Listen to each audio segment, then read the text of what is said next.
Alo, Ali Bey. Selamünaleyküm Murat abi. Aleykümselam. Kovmaya dalan canın sağ mı?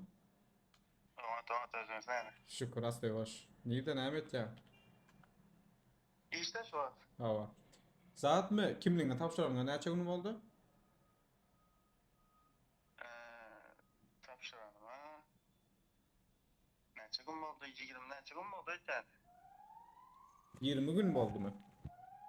O şey 20 gün oldu etten. Hava. 26'sı 09'da tapşırıpsın da. Başta bir ay oldu geliyor.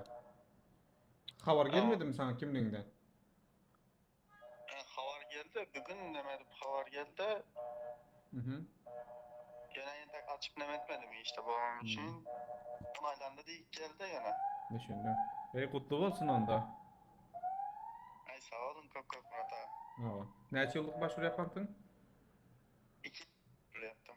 Hava. 2 yıllık onaylanıktır. Hayırlı uğurlu olsun. Artık 2 yıl Ha. görüşebileceğiz galiba, doğru mu? Ay sağ olun Murat abi sizin sayenizde. Hayırlı olsun. Hani bizim sayemizde de biz elimizden gelen ettik. Sen de ona göre yönlendin.